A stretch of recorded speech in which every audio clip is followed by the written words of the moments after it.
হাদিস শরীফে এসেছে, আকামা রাসূলুল্লাহ সাল্লাল্লাহু আলাইহি ওয়াসাল্লাম বিল মাদিনাতি 10 সিনিন ইদহা। আল্লাহর নবী একটানা 10 বছর মদিনায় অবস্থান করেছিলেন। একটানা 10 বছর মদিনায় জীবনযাপন করেছেন, বসবাস করেছেন। এই 10 বছরের মধ্যে প্রত্যেক বছর আল্লাহ রাসূল আল্লাহকে খুশি করার জন্য কুরবানি করেছেন। সুবহানাল্লাহ। 10 বছরে কোনো বছর কুরবানি করা থেকে তিনি বিরত ছিলেন না। প্রত্যেক বছর আল্লাহকে খুশি করার জন্যে মোটা তাজা জন্তু পশু আল্লাহর রাহে আল্লাহকে খুশি করার জন্যে কুরবানি করেছিলেন। সুবহানাল্লাহ। শুধু তাই নয়, আল্লাহ পাকের হাবিব বলে, মা আমিলা আদামিয়ুন মিন আমিলা ইয়াউমান নাহরি হাব্বা ইলাল্লাহি মিন হিরাকিদ দাম। এই যে ঈদুল আজহার দিনে কুরবানির দিনে মানুষ যত আমল করে, যতগুলো কাজ করে, নেক আমল করে, নবীজি বলেছেন হাব্বা ইলাল্লাহি, তার মধ্যে আল্লাহর কাছে সবচেয়ে উত্তম, সবচেয়ে দামি, সবচেয়ে সেরা আমল হলো মিন হিরাকিদ দামি, রক্ত প্রবাহিত করা, জন্তু জবাই করা। সবচেয়ে দামি আমল হলো আল্লাহকে খুশি করার জন্য কুরবানি করা। সুবহানাল্লাহ। ঈদুল আজহার দিনে মানুষ যত আমল করে, যত নেক কাজ করে, তার মধ্যে সর্বশ্রেষ্ঠ, সর্বসেরা, সর্বোত্তম আমল আল্লাহর কাছে হলো মিন ইহরাকিদ দামি, পশু জবাই করা, রক্ত প্রবাহিত করা, কুরবানি করা। পড়ুন সুবহানাল্লাহ। কুরবানির ফজিলত আছে না নাই? শুধু তাই নয়, আল্লাহ পাকের হাবিব বলেন, ইন্নাহা লাতাতি ইয়াউমাল কিয়ামাতি বিকুরুনিহা ওয়া আশআরিহা ওয়া আজলাফিহা। ইন্নাহা লাতাতি ইয়াউমাল কিয়ামাতি, কিয়ামতের কঠিন মুসিবতের দিনে, যেদিন কেউ কাউকে চিনবে না, বন্ধু বন্ধুর পরিচয় দেবে না, এমনকি নিজের বাবা, নিজের মা, তার পেটের সন্তানকে চিনবে না। বুঝতেছেন? আপনাদের কি এটি খুব, এই কথাটা কি খুব নরমালে নিলেন? না, খুব গুরুত্বপূর্ণ। আল্লাহ পাক বলে, ইয়াউমা ইয়াফিরুল মারউ মিন আখিহি ওয়া উম্মিহি ওয়া আবিহি ওয়া সাহিবাতিহি ওয়া বানিহি। কিয়ামতের মাঠ এমন ভয়ানক অবস্থা হবে, ইয়াউমা ইয়াফিরুল মারউ মিন আখিহি, সেদিন ভাই ভাইকে দেখবে, কিন্তু সে যে আমার ভাই হয়, ভাই ভাইয়ের পরিচয় দেবে না। ওয়া উম্মিহি ওয়া আবিহি, মা তার পেটের সন্তানকে দেখবে, কিন্তু পেটের সন্তানকে নিজের সন্তান বলে স্বীকার করবে না। ওয়া আবিহি, বাবা নিজের সন্তানকে দেখবে কিয়ামতের কঠিন মুসিবতের দিনে, কিন্তু জনম দুঃখী বাবা নিজের সন্তানকে বাবা হিসাবে পরিচয় দেবে না। একজন ভাই এই পৃথিবীতে ভাইয়ের সাথে যতই ঝগড়া হোক, যতই ব্যাড রিলেশন চলুক না কেন, যতই সাবার বিজির সম্পর্ক থাক না কেন, কিন্তু কোনো ভাইয়ের সামনে যদি কোনো ভাইয়ের গায়ে কেউ হাত দেয়, নিজের মায়ের পেটের রক্তের ভাই কি চুপ করে থাকতে পারে? ভাই ভাই ন্যায় অন্যায় বুঝবে না, ভাইয়ের হয়ে প্রতিবাদ করবে, ভাইয়ের বিপদে ভাই পাশে যায়। কিন্তু আল্লাহ পাক বলেন, ইয়াউমা ইয়াফিরুল মারউ মিন আখি, এই এমন মায়ের পেটের ভাই, কিয়ামতের মাঠটা এত ভয়ানক হবে যে মায়ের পেটের ভাই তার ভাই বলে পরিচয় দেবে না। ওয়া উম্মিহি ওয়া আবিহি, আব্বা আম্মা নিজের চোখে তার সন্তানকে দেখবে, কিন্তু সন্তানকে দেখার পরে উল্টো দিকে দৌড়াবে, সন্তানকে অ্যাভয়েড করে চলবে, পরিচয় দেবে না। এই পৃথিবীতে বাবা মা নিজে না খেয়ে নিজের মুখের খাবার কলিজার টুকরা ছেলে মেয়েদের মুখের মধ্যে তুলে দেয়, পাখির মতো নিজের মুখের খাবার সন্তানদের মুখে তুলে দিয়ে তিল তিল করে বড় করে, ঠিক কিনা? কিন্তু আল্লাহ বলো মিহিওয়াবি, তোমার এরকম মা, এরকম কলিজার টুকরা বাবা, মহব্বতের বাবা, যেই বাবা নিজে না খেয়ে তোমাকে খাইয়েছেন, নিজে নতুন জামা না পরে তোমাকে পরিয়েছেন, এরকম বাবা কিয়ামতের দিন তোমাকে পরিচয় দেবে না। এমনকি তোমার প্রিয়তমা স্ত্রী, যেই স্ত্রীকে ছাড়া তোমার ঘুম হতো না, আবার যেই স্ত্রী ছাড়া, যেই স্বামী ছাড়া তোমার স্ত্রীর চোখে ঘুম আসতো না, স্ত্রী স্বামী বাড়ি না আসা পর্যন্ত খেত না, কি মহব্বত! একে অপরকে জড়িয়ে ধরে স্বামী স্ত্রী ঘুমাতো।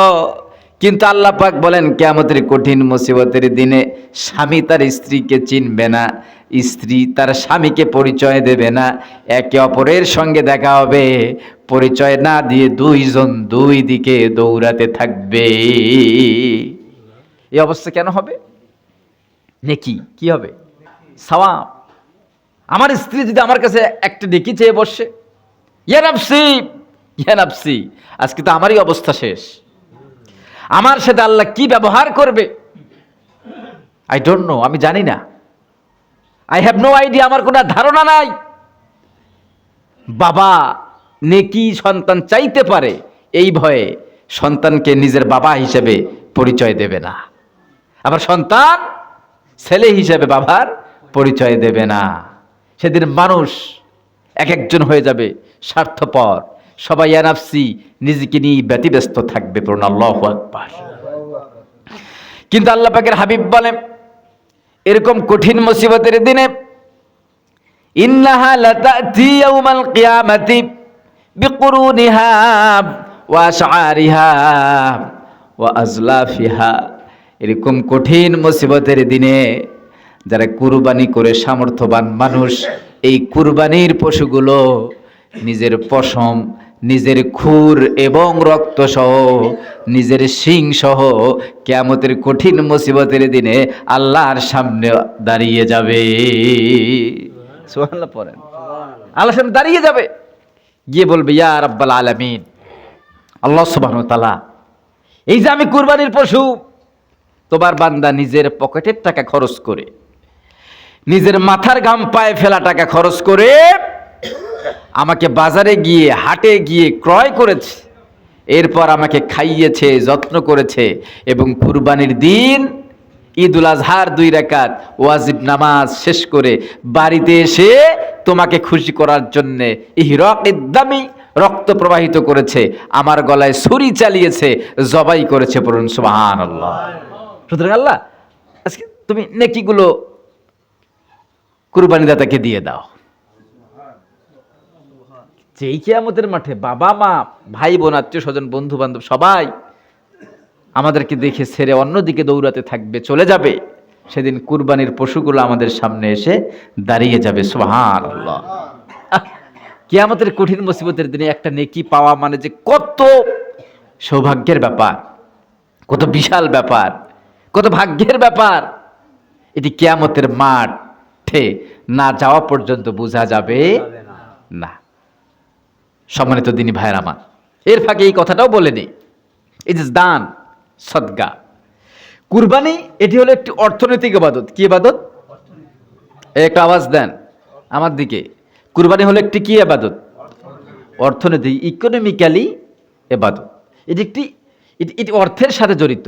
এই যে আমরা নামাজ পড়ি না, নামাজ দৈনন্দিন জীবনে 5 ওয়াক্ত নামাজ আমরা পড়ছি, এটি হলো শারীরিক ইবাদত। এই যে আমরা রুকু করি, সেজদা করি, কি ক্ষয় হয়, কি ব্যয় হয়? শক্তি, শ্রম, এনার্জি। এই শরীরের শক্তি, শ্রম, এনার্জি যিনি দিয়েছেন তিনি কে? জি। নামাজের মাধ্যমে আমাদের শারীরিক কসরত হয়, ফিজিক্যাল এক্সারসাইজ, ব্যায়াম হয়।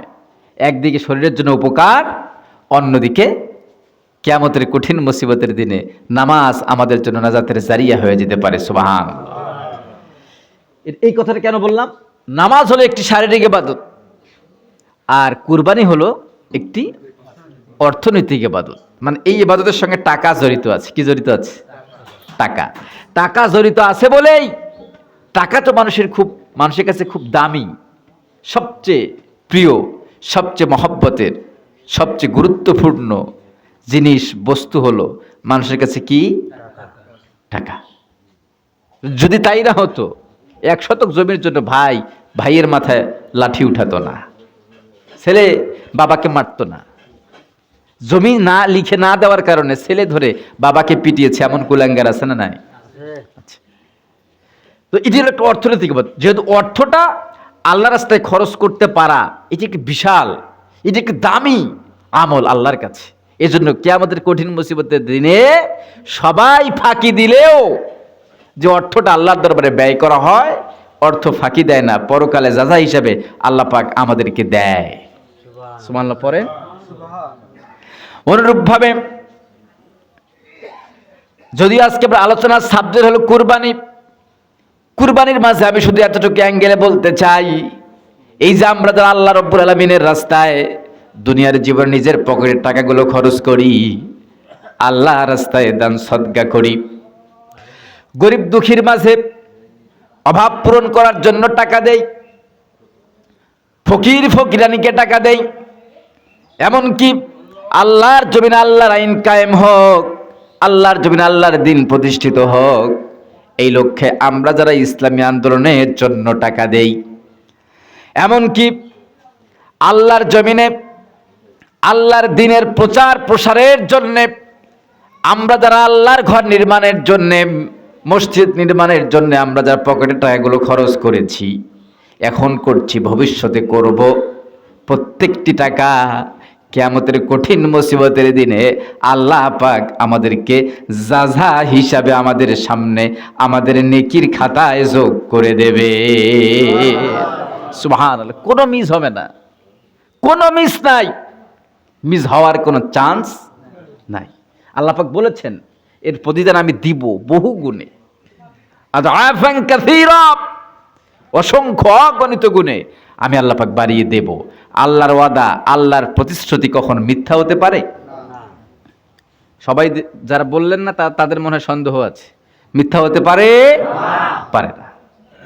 তাহলে ভাইরা আমার, কিয়ামতের কঠিন মুসিবতের দিনে সবাই সবাইকে ভুলে যাবে, কেউ কাউকে চিনবে না, কিন্তু কিয়ামতের কঠিন মুসিবতের দিনে আমাদের সামনে নেকি হিসাবে, আমল হিসাবে আমাদের কুরবানির পশুগুলো আল্লাহর সামনে দাঁড়িয়ে যাবে।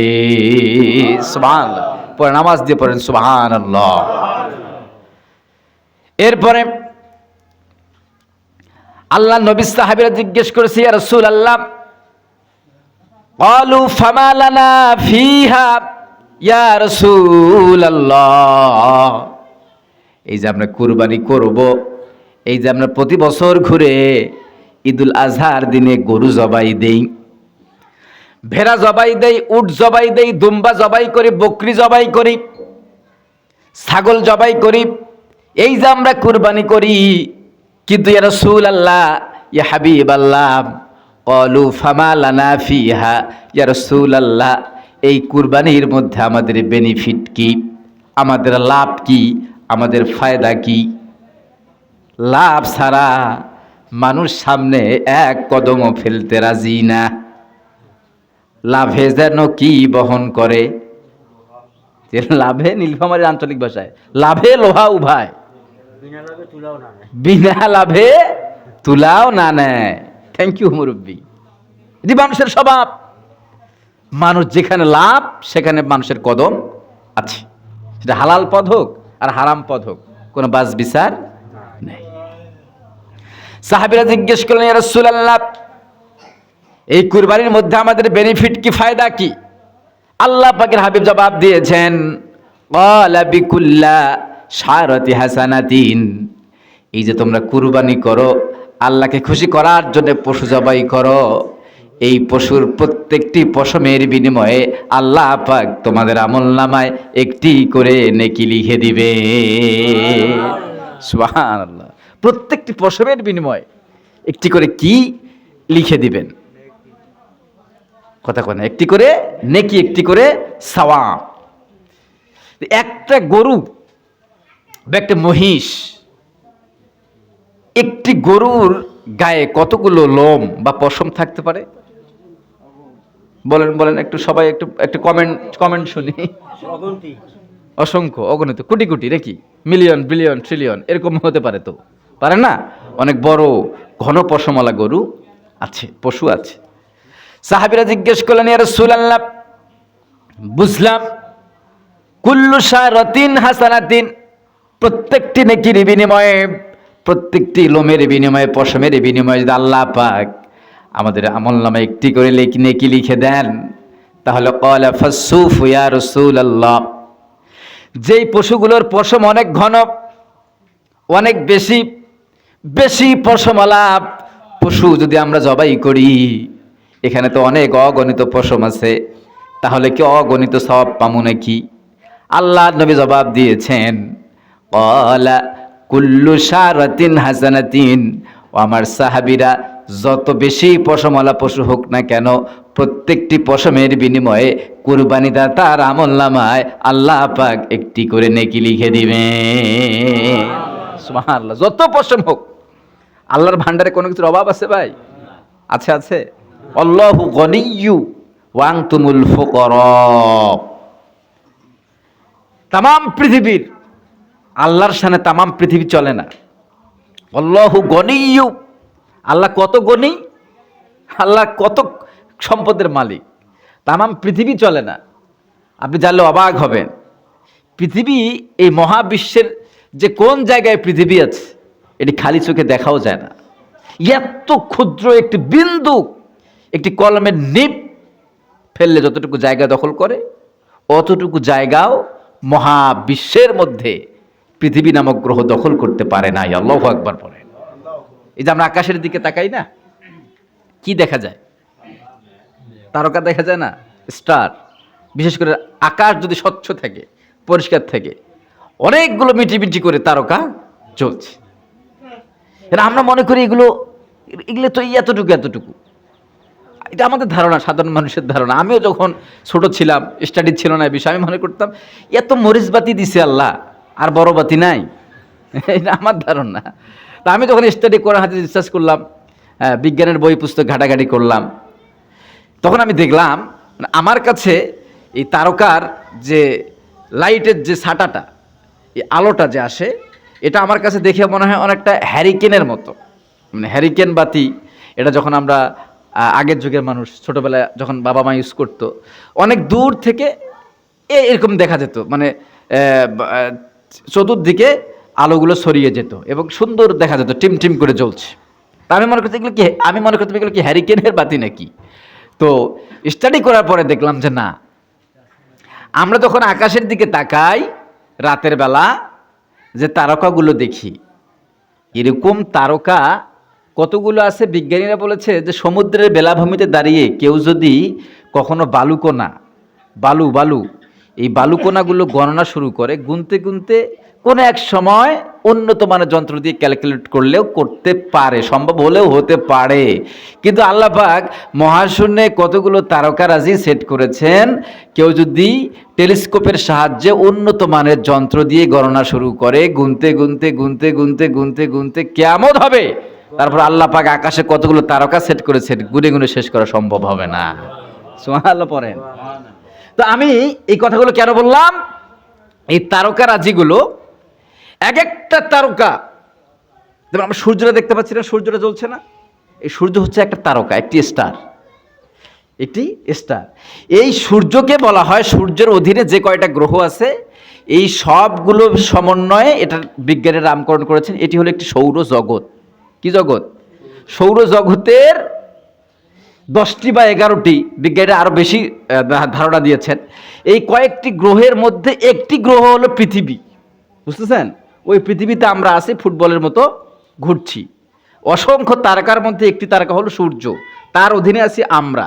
এরকম যতগুলো তারকা আছে, প্রত্যেকটা তারকারাজিতে হাজার হাজার লক্ষ লক্ষ গ্রহ উপগ্রহরই এক একটা তারকারাজিকে, এক একটা তারকাকে আল্লাহ পাক মহাশূন্যে সেট করেছেন। সুবহানাল্লাহ। তো মহাবিশ্বে যত সম্পদ আছে, সব সম্পদের মালিকানা কার হাতে? আর ওয়াং তুমুল ফুকরা, আল্লাহ বলে তোমাদেরকে যে বানিয়েছি তোমরা হলো ফকির, স্বভাবজাত ফকির, ফকিরের বাচ্চা ফকির। আমরা কি ফকিরানি, আর গনি ধনীকে আল্লাহ পাক বলে, আল্লাহ পাকের হাবিব বলে, যত বেশি তারকা হোক না কেন, যত বেশি পশমলা গরু হোক না কেন, আল্লাহু গনি, আল্লাহ হলেন গনি, আল্লাহ হলেন ধনী, আল্লাহর ভান্ডারে কোনো কিছুর অভাব নাই। যত পশমলা পশু হোক না কেন, প্রত্যেকটা পশমের বিনিময়ে আল্লাহ পাক একটি করে নেকি লিখে দিবেন। সুবহানাল্লাহ।